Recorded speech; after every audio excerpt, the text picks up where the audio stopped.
সমস্ত বান্দার উপরে কর্তৃত্ব হচ্ছে আল্লাহ পাকের। আল্লাহর কর্তৃত্ব থেকে বেরিয়ে আসার ক্ষমতা কারো নাই। সবচাইতে শ্রেষ্ঠ শক্তি কার? আল্লাহ পাক।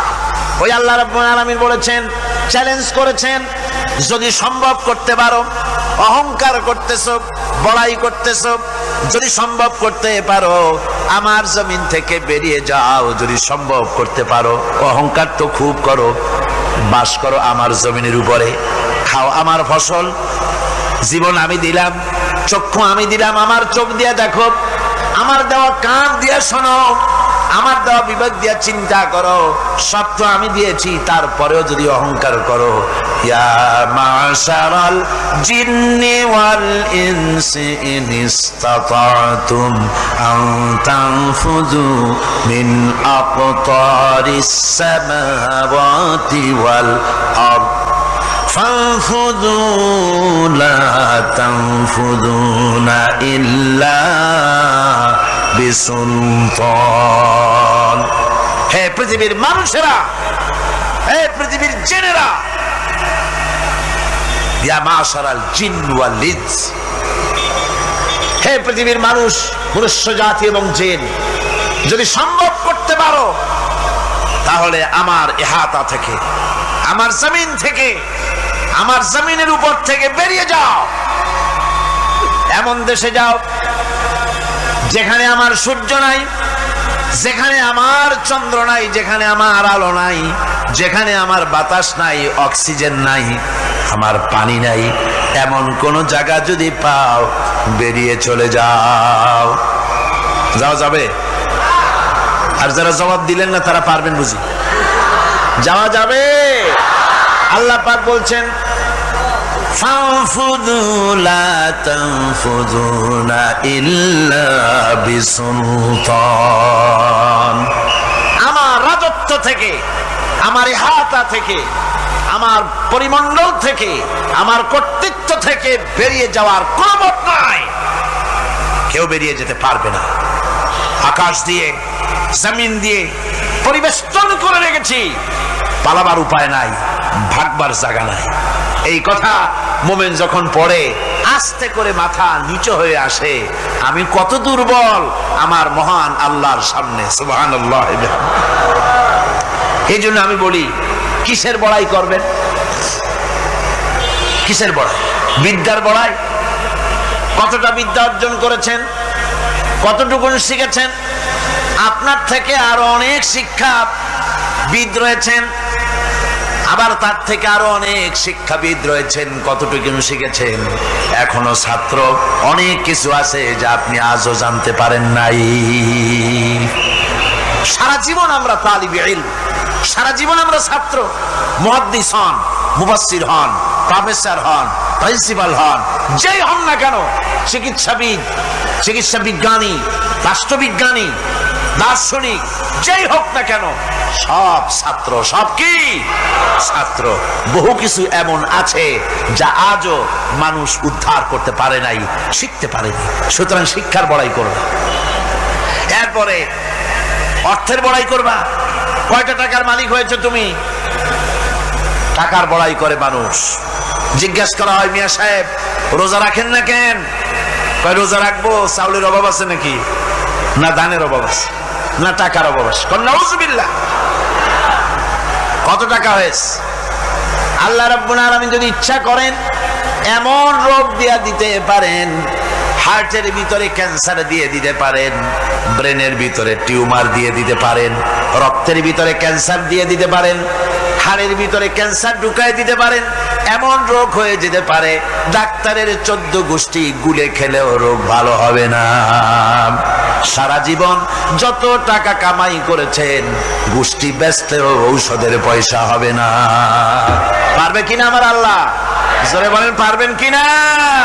পারবেন। প্রচন্ড ক্ষমতা। কাজী বান্দা যখন এগুলি পড়ে মাথাটা নিচু হয়ে আসে যে ক্ষমতা তো তার, বড়াই করার কোনো উপায় নাই। আমরা কিতাবের মধ্যে পড়েছিলাম, সেই আল মুস্তাতরফ একটা কিতাব ছিল, আলেমে পড়ানো হতো। মৌলানা শামসুদ্দিন সাহেব পড়েছেন নিশ্চয়ই? জি, ওলামারা পড়েছেন। সেই কিতাবে আলেম ক্লাসে পড়ানো হতো তখন আমাদেরকে একটা আরবি সাহিত্য, ওই আরবি সাহিত্যের ভিতরে পড়েছিলাম, সেখানে এক জমিদার বিবাহ করছে, তারপরে তার নবপরিণীতা স্ত্রীকে নিয়ে খেতে বসেছে। এমন সময় এক ভিক্ষুক এসেছে। জমিদার রাগ হয়ে দরজার কাছে দিয়ে বেচারাকে ধমক দিয়ে বের করে দিয়েছে, ভিক্ষা নেওয়ার আর তুমি সময় পাও না, আমি বিয়ে করেছি, নতুন বউ নিয়ে খাইতে বসছি, বেরো এখান থেকে। গলায় ধাক্কা দিয়া ফালাইয়া তারপরে তাড়াই দিছে। বাস কয়েক বছর পর এই জমিদারের জমিদারি গেল, টাকা গেল, পয়সা গেল, সব শেষ। বউ পুষবে এমন পয়সাও নাই, বউ তার থেকে বিচ্ছিন্ন হয়ে গেল, বউকে তালাক দিয়ে দিল। দীর্ঘদিন পর এই স্ত্রী বিবাহের একটা প্রস্তাব এলো আর এক জমিদারের সাথে, আর এক এলাকার নতুন এক জমিদার হয়েছে, তার সঙ্গে বিবাহের প্রস্তাব এলো। এরপরে সেই বিয়ে হয়ে যাওয়ার পর নতুন জমিদারের সাথে এই স্ত্রী বসে খানা খেতে বসেছে প্রথম দিন। এমন সময় দরজার কাছে এক ভিখারি এসে হাজির। নতুন জমিদার বলছে, বউ আমরা তো খেতে পারবো, আমাদের খাবারের প্লেটটা আজকে প্রথম তোমাকে নিয়ে খেতে বসেছি, এই খাবারের প্লেটটা ধরেই তুমি ভিখারিকে দিয়ে আসো। বউ খাবারের প্লেটটা ভিখারির হাতে দিতে গিয়ে সেন্সলেস হয়ে পড়ে গিয়েছে, বেহুশ হয়ে পড়ে গিয়েছে। নতুন জমিদার অনেকক্ষণ অপেক্ষা করলো, বউ ফেরে না কেন, যায় দেখে বেহুশ, মুসাফির সেখানে দাঁড়ানো। কিছুক্ষণ পর বউয়ের হুশ হলো, জিজ্ঞেস করলো, হয়েছে কি, তুমি এরকম পড়ে গেল কেন? এই মুসাফিরকে দেখে বউ বলতেছে, আল্লাহর কসম, তুমি যখন আমাকে প্লেট ভরা খাবার দিয়ে পাঠাই দিলা ভিক্ষুককে দেওয়ার জন্যে, যারে ভিক্ষা দিতে গেলাম, আল্লাহর কসম করে বলি, এ হচ্ছে আমার সেই প্রথম স্বামী।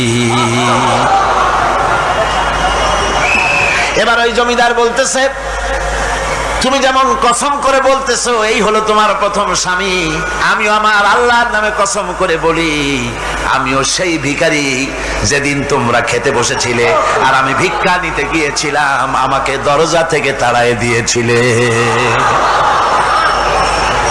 সুতরাং বড়াই করো না অর্থে, টাকার বড়াই করো না, অহংকার করো না, স্বাস্থ্যের বড়াই করো না, স্বাস্থ্য ভালো, অহংকার করো না। আল্লাহ যদি ইচ্ছে করেন এক রাত্রের মধ্যে মাত্র আধা ঘন্টা 15 মিনিটের ভিতরে কয়েকবার পাতলা দাস্ত দিয়া জনমের মতো শেষ করে দিতে পারেন কিনা? সুতরাং মানুষ ঈমান বিল্লাহ, আল্লাহর প্রতি ঈমান মানুষকে এভাবে বিনয়ী করে দেয়। আলহামদুলিল্লাহ। আল্লাহ পাক বলে, বান্দা যখন আমাকে ডাকে, আমি বান্দার একদম নিকটে, তার ঘাড়ের চাইতেও নিকটে। ওয়া নাহানু আকরাবু ইলাইহি মিন হাবলিল ওয়ারিদ। আমি আমার বান্দার সারা যে রগের উপরে তার মাথা, এর থেকেও আমি আমার বান্দার বেশি নিকটে। সুবহানাল্লাহ পড়ে। আমি তোমার কাছে, আমার কাছে মাপ চাও, যত বড় গুনাহ হোক। ওয়া ক্বালা রাব্বুকুম উদউনি আস্তাজিব লাকুম। তোমার প্রভু তোমাকে ডেকে বলেছে, আমাকে ডাকো, আমি মাফ করে দেবো। সুবহানাল্লাহ। কত বড় কথা, আমাকে ডাকো, নিরাশ হয়েও না, হতাশ হয়েও না। আল্লাহর গজব বেশি না রহমত বেশি? আল্লাহর রহমত বেশি। হাদিসে কুদসির ভিতরে এসেছে, আল্লাহ পাক বলেছেন, কোন বান্দা যদি আমার দিকে 1 বিঘত অগ্রসর হয়, আমার রহমত তার দিকে 1 হাত এগিয়ে যায়। কোন বান্দা যদি আমার দিকে হেঁটে আসে, আমার রহমত তার দিকে দৌড়ে যায়। বান্দা যখন আল্লাহর দরবারে 2 হাত উঁচু করে চোখের পানি ফেলে দেয়, মুসলিম শরীফের হাদিসের ভিতরে এসেছে, গভীর রাতের তৃতীয় অংশে আল্লাহ রাব্বুল আলামিন প্রথম আকাশে আসেন আর ডেকে বলেন, পৃথিবীতে আছো নাকি কেউ গুনাহ করে জীবন বরবাদ করে দিয়েছো, আমার কাছে মাফ চাও। ঋণগ্রস্ত আছো, অসুস্থ আছো, অপমানিত আছো, কে আছো মাজলুম, আমাকে ডাকো, আমার কাছে বলো, আমি ডাকে সাড়া দেব, জীবনের আশা পূরণ করে দেব। ওই সময় যেই সমস্ত লোকেরা কাঁদে তাহাজ্জুদের নামাজ পড়ে, আল্লাহ জিজ্ঞেস করেন ফেরেশতারা, অমুক অমুক দেশ অমুক অমুক বান্দারা কাঁদে কেন? ফেরেশতারা বলে, রব্বুল আলামিন তুমি তো ভালো করে জানো। আল্লাহ বলেন, জানি, তবুও তোমাদের মুখে শুনতে চাই। তারা বলে রব্বুল আলামিন তোমার এই বান্দা গুনাহ করেছি, গুনার জন্য মাফ চায়, জাহান্নাম থেকে বাঁচতে চায়। আল্লাহ পাক বলেন ফেরেশতারা আমার এই বান্দারা আমারে দেখেছে নাকি? বলে দেখে নাই। বলে আমার দোজখ দেখেছে নাকি? বলে না, তাও দেখে নাই। আমার বেহেশত দেখেছে নাকি? বলে না, তাও দেখে নাই। আল্লাহ পাক বলেন ফেরেশতারা সাক্ষী থাকো, ওরা আমাকে দেখে নাই, আমার বেহেশত দোজখ কিছুই দেখে নাই, শুধুমাত্র আমার নবীর কথা, আমার কোরআনের কথা বিশ্বাস করে আরামের ঘুমকে হারাম করে যেভাবে তারা কাঁদতেছে, সাক্ষী থেকে যাও ফেরেশতারা, আমার রহমতের দরিয়ায় জোশ মেরেছে, আমার ওই ক্রন্দনরত বান্দাগুলিকে আমি আল্লাহ মাফ করে দিলাম। সুতরাং মুমিন বান্দা যারা, আল্লাহর মুমিন বান্দা যারা, এই ইমানের কোয়ালিটি, এটাও হতাশায় নিরাশায় ভেঙে পড়বে না। গুনাহ তো মানুষই করে, গুনাহ হয়ে গেছে, মাপ চাও। তোমার গুনাহ কদ্দুর? তোমার গুনাহ যদি হয় পাহাড় সমান, আল্লাহর রহমত আকাশ সমান। জাহান্নামের কঠিন শাস্তি থেকে বাঁচতে হলে আল্লাহর প্রতি ঈমান আনতে হবে। আর ঈমান আনলে যে কোয়ালিটি গুলি হওয়া উচিত, সেগুলি আমি আপনাদের সামনে আলোচনা করছি। এরপর আরেকটি কোয়ালিটি হবে মুমিনের, তা হলো কঠোর কঠিন বিপদে অবিচল থাকবে, বিপদে ভেঙে পড়বে না। বিপদ আপদ, শত্রুতা, ক্ষয় ক্ষতি যা কিছু হয় সবই আল্লাহর পক্ষ থেকে, এটা মেনে নিতে হবে এবং ধৈর্য ধারণ করতে হবে। বিপদ মুসিবত শুধু উম্মতের জন্য নয়, দুনিয়ার সমস্ত নবীদের বিপদ এসেছে, হয় নাই? নবীদের বিপদ আসে নাই? কোরআনে কারীম থেকে শুনুন, আল্লাহ রাব্বুল আলামিন বলেন وَكَذَلِكَ جَعَلْنَا لِكُلِّ نَبِيٍّ عَدُوًّا مِنَ الْمُجْرِمِينَ। আল্লাহ পাক বলেন এমনি করে আমি সকল নবীদের শত্রু বানিয়ে দিয়েছি সব পাপিষ্ঠ আর অপরাধ প্রবণ লোকদেরকে। প্রত্যেক যুগে নবীদের শত্রু ছিল, প্রত্যেক যুগে নবীদের কি ছিল? শত্রু ছিল। সে শত্রু কারা ছিল? আল্লাহ পাক বলছেন নবীদের শত্রু ছিল পাপিষ্ঠ আর অপরাধ প্রবণ লোক, এরাই ছিল নবীদের দুশমন। রাসূলগণের অবস্থা যদি এই হয়, তাহলে তার উম্মত, ওই দিনের ধারক বাহক যারা, তাদের বুঝি বিপদ আপদ হবে না নাকি? হবে কিনা? তো ইসলামের বিরোধিতা যারা করে, কোরআনের পরিভাষায় বলা হয়েছে ইসলামের দুশমন, নবীদের দুশমন, দুনিয়ার সব পাপিষ্ঠ আর অপরাধ প্রবণ লোকেরাই ইসলামের দুশমন হয়, নবীদের দুশমন হয়। আজও দেখেন, আজও তাকিয়ে দেখেন, ইসলামী আন্দোলনের বিরোধিতা যারা করে তারা পাপিষ্ঠ চরিত্রের কিনা, তাকায় দেখেন, খুঁজে দেখেন, সর্বত্র খুঁজে দেখুন, খুঁজে দেখুন। যারা ইসলামী আন্দোলনের বিরোধিতা করে, যারা ইসলামকে মিটিয়ে দেওয়ার চেষ্টা করতেছে, যারা ইসলামকে মৌলবাদ বলে, ইসলামকে সাম্প্রদায়িক বলে, কোরআনে কারীমের কথা কত স্পষ্ট যে নবীদের দুশমন হয়, ইসলামের দুশমন হয় মুজরিম লোকেরা, অপরাধ প্রবণ আর পাপিষ্ঠ লোকেরা। আজও আমরা দেখতে পাই এই শ্রেণীর লোকেরা পাপিষ্ঠ এবং সবচাইতে সমাজের নিকৃষ্ট ধরনের চরিত্রহীন লোক। নামাজ নাই। আপনি খুঁজে দেখেন ইসলামী আন্দোলনের বিরোধিতা যারা করছে, যারা নেতৃত্ব দিচ্ছে, নামাজ নাই, রোজা নাই, চরিত্র নাই, হজ নাই, যাকাত নাই, মদ, জুয়া, জেনা, ব্যভিচার ইত্যাদিতে লিপ্ত। চেহারা দেখলে ছেলেপেলেরা 2 গ্লাস পানি খায়, ভর সোটে। কথা ঠিক কিনা কয়? এই হলো অবস্থা। মারে কেন? মুমিনদেরকে, পয়গম্বরদেরকে, সাহাবীদেরকে এবং ঈমানদারদেরকে মারে কেন? তার কারণ হচ্ছে আল্লাহ রাব্বুল আলামিন বলেছেন ওয়ামা নাকামু মিনহুম ইল্লা আইয়ুমিনু বিল্লাহিল আজিজিল হামিদ। কাফিররা ঈমানদার লোকদেরকে অন্য কোন অপরাধী নির্যাতন চালায় না, নির্যাতন চালায় শুধু এই কারণে যেহেতু মুমিন লোকেরা পরাক্রমশালী, আল্লাহ রাব্বুল আলামিনের দ্বীনকে কায়েম করতে চায়, তার উপরে ঈমান এনেছে, এই কারণেই তারা মারে। ঠিক কিনা কর?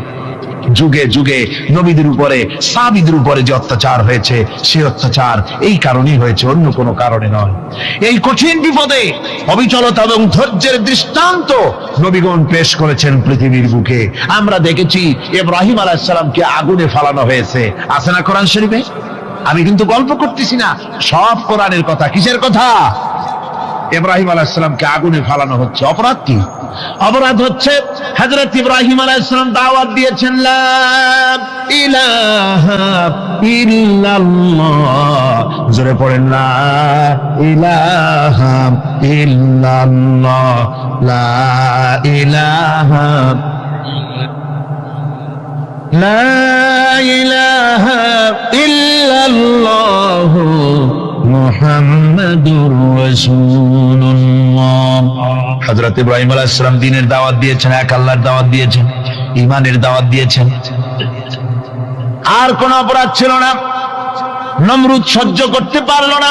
কোরআনে কারীমের মধ্যে সব কথাগুলি আল্লাহ পাক এই জন্য বিধৃত করেছেন, এই জন্য কোরআনে কারীমের মধ্যে সব কথা উঠায় দিয়েছেন, যাতে করে মুমিনেরা বিপদ আসলে পরে যেন ঘাবড়ে না যায়।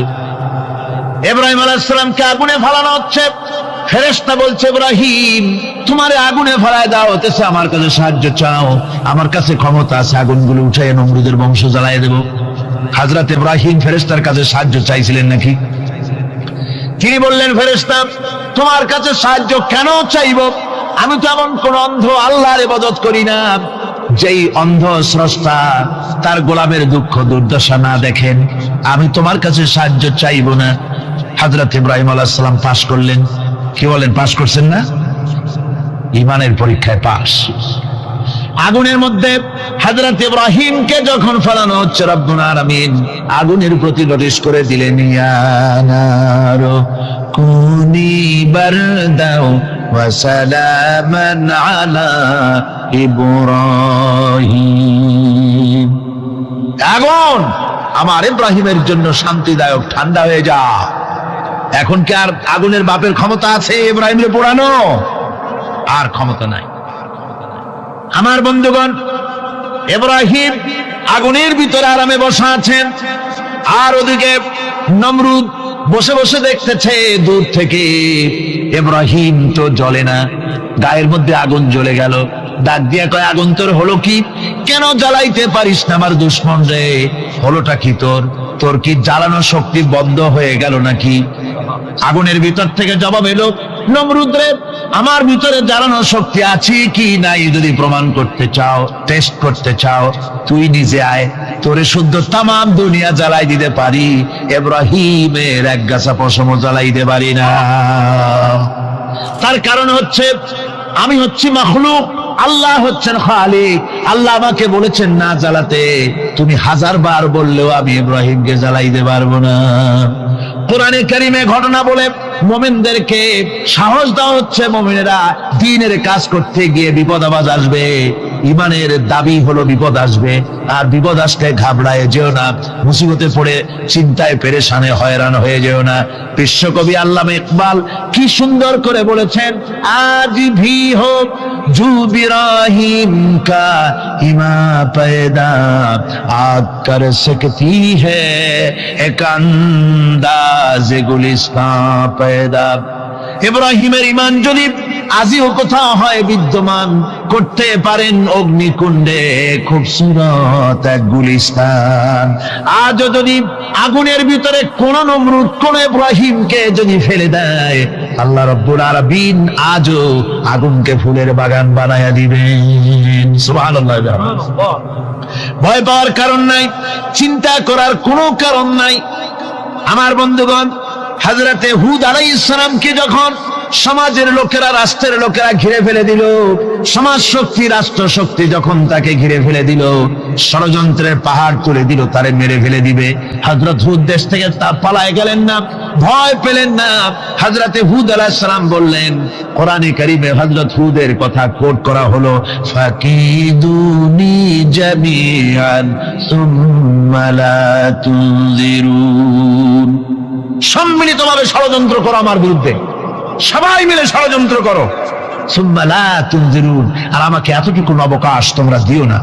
ইন্নী তাওয়াক্কালতু আলাল্লাহি রাব্বি ওয়া রাব্বিকুম, আমি ভরসা করেছি সেই আল্লাহর উপরে যার কুদরতি হাতের ভেতরে, যিনি আমাদের রব তোমাদেরও রব, আর যার কুদরতি হাতের ভিতরে তামাম পৃথিবীর জানগুলি যার হাতে সে আল্লাহর উপরে ভরসা করেছি, ষড়যন্ত্র যদ্দূর আছে করতে থাকো, আমি ষড়যন্ত্র পরোয়া করি না। সুবহানাল্লাহ। এটাই হলো মুমিনের কোয়ালিটি। শুধু ঈমান, লা ইলাহা ইল্লাল্লাহ মুহাম্মাদুর রাসূলুল্লাহ, গরুর গোশত খাই, আর রবিউল মাস আসতে পরে ইয়া নবী সালাম আলাইকা, ইয়া রাসূল সালাম আলাইকা, তারপরে গরম গরম জিলাপি আর রসগোল্লা খাইলাম খুব বেশি করিয়া, এর নাম মুমিন নয়। মুমিন হচ্ছে তার চলায় ফেরায় ওঠায় বসায় সাহসিকতার এক আন্দাজ তৈরি হবে সে।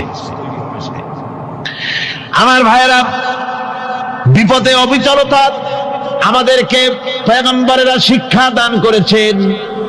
আমরা দেখতে পেয়েছি বিশ্বনবী জনাবে মুহাম্মদুর রাসূলুল্লাহ সাল্লাল্লাহু আলাইহি ওয়াসাল্লাম হিজরতের রাত, কাফেররা চতুর্দিকে দাঁড়ানো, হযরত জিবরাইল এসে বলেন, ইয়া রাসূলুল্লাহ, হে কাফেররা চতুর্দিকে ঘিরে দাঁড়িয়েছে, গভীর রাত, এখন হাতে তাদের তরবারি, সকাল হলে পরেই তারা আপনাকে মেরে ফেলে দেবে, তাড়াতাড়ি ওঠেন, মদিনার দিকে চলে যান। আল্লাহ নবী ঘুমের থেকে জেগে হযরত আলীকে ডেকে বলেন, আলী, আল্লাহ অর্ডার করেছেন আমি মদিনায় চললাম, আমার বিছানার পরে আমার চাদর গায়ে দিয়ে শুয়ে থাকো। হযরত আলী বলেন, আল্লাহর হাবিব, আপনার চাদর গায়ে দিয়ে ঘুমিয়ে থাকবো, সকালবেলায় কাফির বেঈমানেরা আপনার বিছানার পরে আপনার চাদর গায়ে দেওয়া অবস্থায় আমি আলীকে তারা মুহাম্মদ মনে করবে, আর আমি আলীকে নবী মনে করে তারা তাদের তরবারি দিয়া কেটে কেটে টুকরা টুকরা করে আমারে বিদায় করে দেবে দুনিয়া থেকে। এতটুকুনো পরোয়া করি না, বরং আমার দিলের মধ্যে এটাই তৃপ্তি থাকবে যে আমি আলীর জীবনের বিনিময় আল্লাহর হাবিব দুনিয়ায় বেঁচে আছেন। যে ব্যক্তি বিদ্রোহ করেছে এবং দুনিয়ার জীবনকে অগ্রাধিকার দিয়েছে, তার জায়গা হচ্ছে জাহান্নাম। জোরে বলেন নাউজুবিল্লাহ। যে ব্যক্তি আল্লাহর সঙ্গে বিদ্রোহ করেছে আর পরকালের জন্য পাথর জোগাড় করে নাই, দুনিয়াকে অগ্রাধিকার দিল, পরকালকে ভুলে গেল, তার জায়গা হলো জাহান্নাম। وَأَمَّا مَنْ خَافَ مَقَامَ رَبِّهِ وَنَهَى النَّفْسَ عَنِ الْهَوَى فَإِنَّ الْجَنَّةَ هِيَ الْمَأْوَى। আর যে ব্যক্তি আপন প্রভুর সামনে উপস্থিত হওয়াকে ভয় করেছে এবং আপন প্রবৃত্তিকে লালসা মুক্ত করেছে, লালসার হাত থেকে রক্ষা করেছে, আল্লাহ রাব্বুল আলামিন কিয়ামতের দিন তার জন্য রেখে দিয়েছেন জান্নাত। তার জন্য কোন জায়গা? জান্নাত। আমাদেরকে পরকাল ভিত্তিক জীবন যাপন যদি করি, তাহলে কবরের জবাবগুলি খুব আসান হবে। আর যদি পরকাল ভিত্তিক জীবন যাপন না হয়, কবরটা মুসিবত হয়ে যাবে। হযরত ওসমান রাদিয়াল্লাহু তাআলা আনহু কবরের কাছে গিয়ে খুব কাঁদতেন। সাহাবায়ে কেরাম প্রশ্ন করেছেন, হুজুর, রাসূল করিম সাল্লাল্লাহু আলাইহি ওয়াসাল্লাম যখন জান্নাত ও জাহান্নামের ওয়াজ করেন, কখনো তো এত বেশি আপনি কাঁদেন না, যত বেশি কাঁদেন কবরের কাছে এসে, কারণ কি? হযরত ওসমান রাদিয়াল্লাহু তাআলা আনহু বলতেন, আমার সাথীরা, আমি আমার হাবিবের কাছে, আল্লাহ রাব্বুল আলামিনের রাসূলের কাছে আমি শুনেছি, এই কবরটাই হলো প্রথম স্টেশন, এই কবরটাই হলো প্রথম ইমিগ্রেশন কাউন্টার। এই জায়গায় যদি কেউ ধরা পড়ে যায়, কারো যদি চার্জশিট হয়ে যায়, সব জায়গায় ধরা পড়ে যাবে, হাসরে মিজানে সিরাতে কোনো জায়গায় নাজাত পাবে না। আর এই কবরটা যদি কেউ মুক্তি পেয়ে যায়, মিজান সিরাত হাসর সব জায়গা থেকে আল্লাহ তারে ভালোভাবে পার করে দিবেন। এটা হলো আসল জায়গা, মারাত্মক জায়গা, খুব মারাত্মক জায়গা। আমি এটাকে ইমিগ্রেশন কাউন্টার বলেছি আমার ভাষায়। ইমিগ্রেশন কাউন্টার যারা বিদেশ ভ্রমণ করেছেন তারা জানেন। লন্ডন যাবেন, আমেরিকা যাবেন, সৌদি আরব যাবেন, যে কোনো বিদেশে যাবেন, গেলেই পাসপোর্ট তারা দেখবে। পাসপোর্টে আপনার ন্যাশনালিটি কোনটা সেটাই তারা জানতে চাইবে। আপনি কোন দল করেন এটা তারা জানতে চাইবে না। আপনি কোন ভাষায় কথা বলেন তাও তাদের জানার দরকার নেই। প্রথমেই তারা আপনার ন্যাশনালিটি দেখবে, আপনার আইডেন্টিটি কি তারা জানতে চাইবে। তারপরে যদি স্যাটিসফ্যাক্টরি হয়, আপনাকে ভিসা দিয়ে ভেতরে ঢোকবার ব্যবস্থা করে দেবে। আর যদি তারা স্যাটিসফাইড না হয়, তাহলে আপনাকে মেহমানখানায় ঢুকানো হবে গ্রেফতার করে। কবর হচ্ছে এ ধরনের একটি ইমিগ্রেশন কাউন্টার। কবরের ভিতরে মানুষ যখনই রাখা হবে সঙ্গে সঙ্গে দুজন ফেরেশতা আসবে। কবরের কাছে যারা এসেছিল দাফন হয়ে যাওয়ার পর এই লোকগুলি 40 কদম যেতে যতক্ষণ লাগে এর মধ্যেই দুজন ফেরেশতা এসে যাবে, এসে জিজ্ঞেস করবে মান রব্বুকা, তুমি কোন দল করতে? ওটা তাদের জানার দরকার নেই। চাকরি কিসে করতেন ওটা জানার দরকার নেই। ব্যবসা করতেন না চাকরি করতেন প্রয়োজন নেই। প্রথমেই জিজ্ঞাসা করা হবে ন্যাশনালিটি, প্রথমেই জিজ্ঞাসা করা হবে তার ন্যাশনালিটি সম্পর্কে, তার আইডেন্টিটিটা কি, এবং সেটাকে সত্যায়িত করার জন্য বোঝার জন্য 3টি প্রশ্ন। প্রথম প্রশ্ন মান রব্বুকা ওয়া মা দীনুকা ওয়া মান নাবিয়্যুকা, তোমার রব কে, তোমার দ্বীন কি, তোমার নবী কে। যদি এই ব্যক্তি বেঈমান হয়, মুনাফিক হয়, সে বলবে হায় হাতা লা আদরি, হায় হাতা লা আদরি, জানি না আমার রবকে, আমি জানি না। তোমার দিন কি, দিন কারে কয় বুঝি না। এরপরে আল্লাহর নবী জনাবে মুহাম্মদ রাসূলুল্লাহ সাল্লাল্লাহু আলাইহি ওয়াসাল্লাম কি দেখানো হবে, বলা হবে মা কুনতা তাকুলু ফি হাদার রাজুল, এই ব্যক্তি সম্পর্কে তোমার ধারণা কি নিকে, বলবে আমি চিনি না। নাউযুবিল্লাহ। বাস, এরপরে তার যা হবার তাই শুরু হয়ে যাবে। আর যদি বান্দাটা মুমিন হয়, প্রশ্ন করা হবে মান রব্বুকা, জবাব দেবে রব্বি আল্লাহ, আমার রব আল্লাহ রাব্বুল আলামিন।